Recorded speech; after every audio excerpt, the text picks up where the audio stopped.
Hello viewers, welcome to our program on immigration and you. I am your immigration attorney Michael Fulwani, and once again we have with us attorney David Nachman, my partner. David, Thanks so welcome. much, Michael. Always a pleasure to be here with you.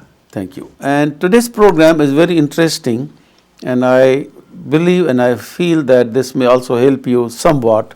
And going forward, we may look some changes that may take place based on what we are talking about. Many of the people, when they apply for a visitor visa, student visa, J1 exchange visitor visa, or even P3 performance visas, get denied. They get denied under Section 214B. And with the denials, that sometimes worry people.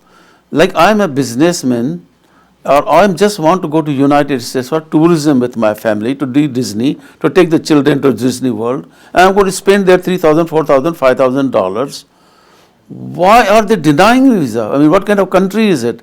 I mean, they feel a little bad about the country. They think that America, don't they want any tourism? Don't they want to encourage us people to visit USA? The fact here is that, let me say in Urdu or Hindi, कहानी और होती है फसाना और होता है means saying is something and doing something. What is said by the politicians or people on the top sometimes at the lower level, that doesn't work that way exactly. I think there should be a better communication between the senior authorities, the Department of State and the consular officer, everything, that this is the policy. Of course they send them the policy, but I'm making a point here, right, that point is, where is it coming from? Let me tell you. Hillary Clinton, our Secretary of the Department of State, yeah, on October 2nd, she made some comments, and let me just read the words what she said, then I'll tell you why I said kahani or afsana. It's like this. She said, I really feel that every American travels abroad.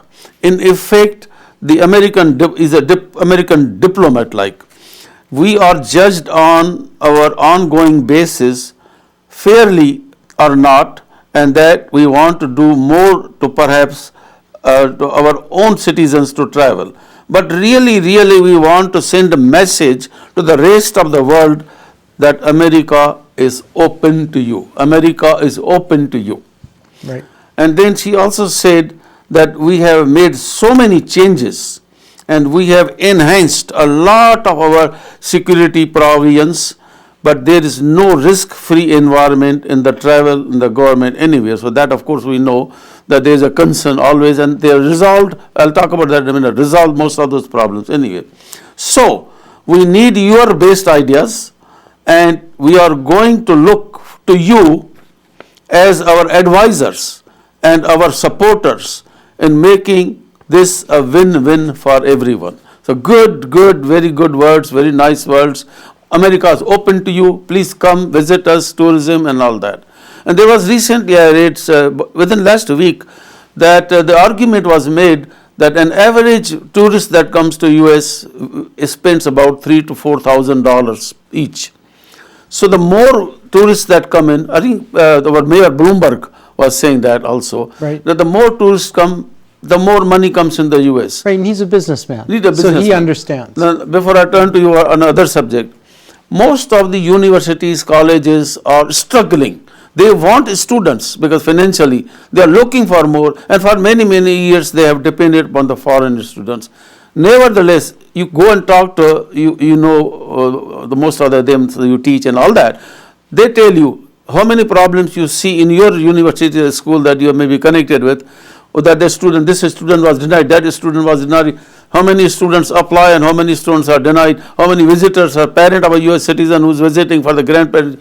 I mean, a lot of these cases get denied too, and they say, you'd say on the TV something, Secretary Hillary Clinton says something, the other people say something. Whenever they go to visit India, for example, the diplomats make these beautiful statements, welcome to USA. It's fine. But then the issue here is, before I turn to you, is most of the denials are happening under Section 214B. This law was passed maybe years ago, I don't know how many, 40, 50 years ago, maybe more, when they saw this section as as a tool where persons who do not deserve can be denied under section.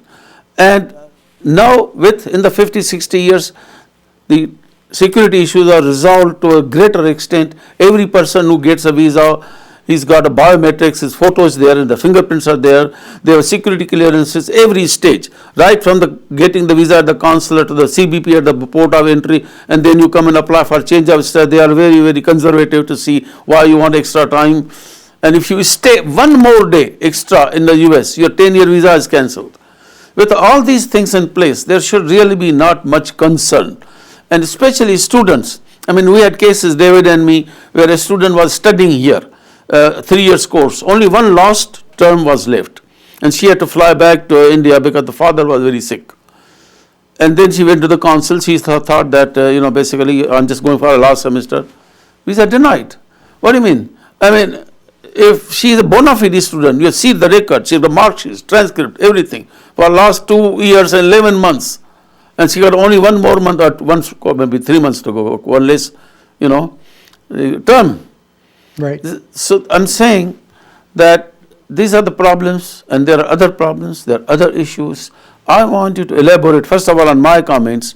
Isn't it the right time that they think in a different direction in terms of 214B? Absolutely. And also the tourism.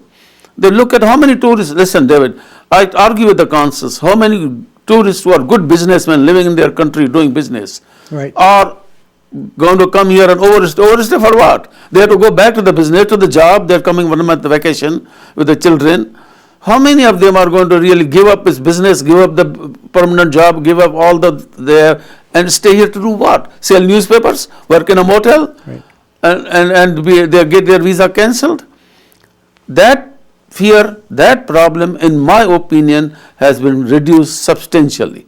And with this, I turn to you to talk more about, make some comments on what I said, and some more things you want to tell about. Okay, well, I guess first of all, those are excellent points that you raise, and we're going to actually go through them one by one, and I'm going to ask you to try, in case I go off on a tangent, please bring me back. But the one thing, which I think is super important, that really, you and I have been coming to ITV for a long, long time, and I want to just take one quick minute to thank the ITV staff here for all of their hard work behind the scenes. Obviously, you, the viewers, don't see the hard work that goes on, but the ITV team here helps us to make these excellent presentations to you. So I just want to take a quick moment to thank all of them for their hard work on a day-to-day basis, working with us to help get this information out to you. And I join you. Thank you. Absolutely. And that's probably first and foremost. But secondly, let's address some of these issues. And the issue that you bring up is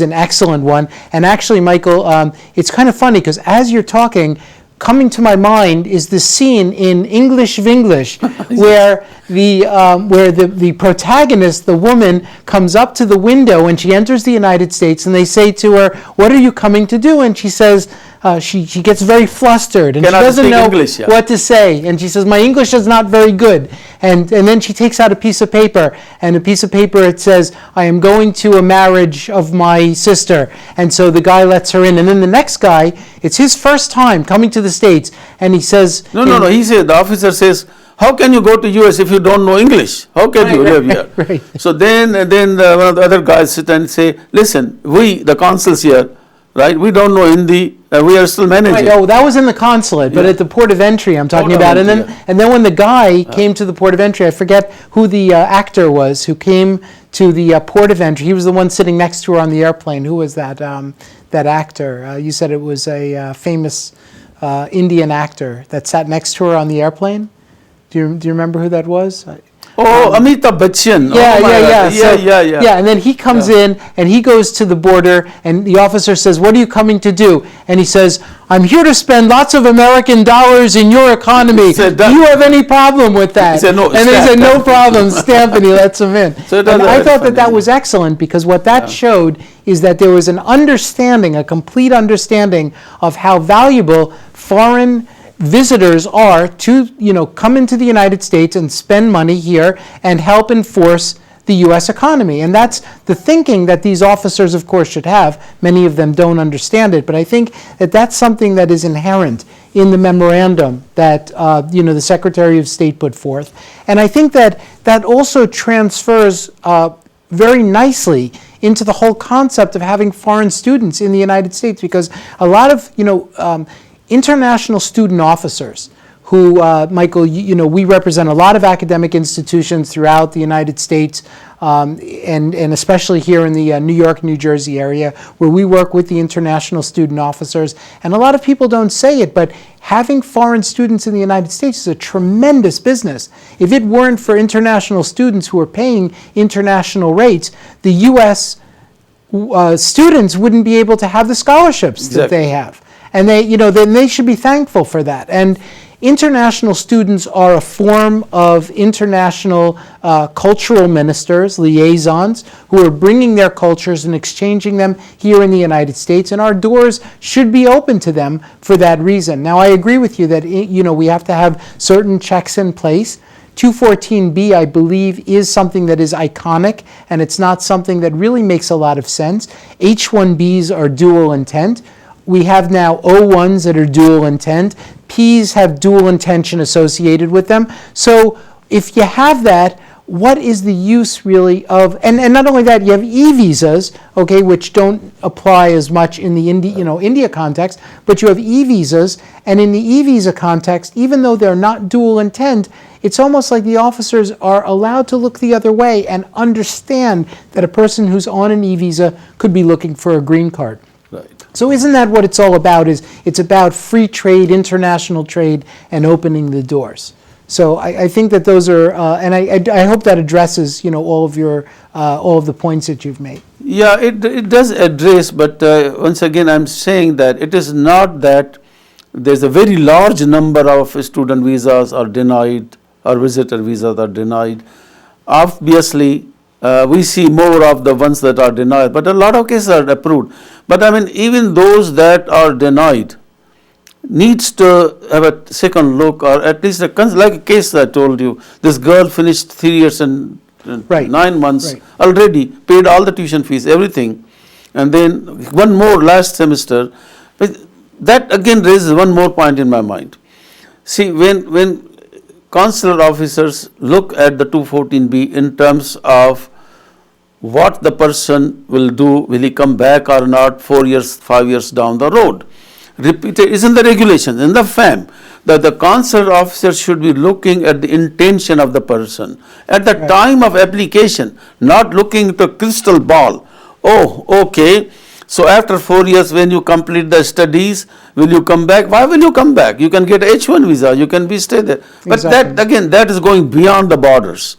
I mean, that is where they must not look at, who knows, even the student doesn't know. Do you think the student knows what he will do after 4 years? Maybe he may find a nice girl, he may get married. That's maybe he's ready to come back, and in the meantime he gets some good job offer. What's wrong with it? Don't we need good skilled workers in the United States? So what? That's what the Department of State at that level says, that it's okay if students come to study, rather than there is a difference between exchange visitors and the visitors. Right. Well, I think what you're saying, Michael, is that intention is measured as a snapshot, and that's what's difficult. Strictly, it says at the time he's applying. So consul is going to look: is this student going to go to US and disappear right away? Not even go to school. Right. And that's what's happening. Long time, many years ago, it was happening like that. But now, listen, you got a service. And the ICE. Right. The student stops going to school, boom, he's arrested and deported. Well, they're waiting on his doorstep, because if the student falls out of SEVIS, immediately that gets transmitted through the Student Exchange Visitor Information System directly to ICE, and ICE has a protocol in place to pick the individuals up, which is what happened in 9/11. So we shouldn't worry too much. I would say consul should be looking at, is he really a bona fide student going to the school, or he just misusing and disappearing? But other than that, what will happen 4 or 5 years down the road, really something not comes in the purview of Section 214B denials. Exactly. David, we are about to finish. We are coming to the end of the program. I got 30 seconds. Well, I think that it's important, Michael, for us just to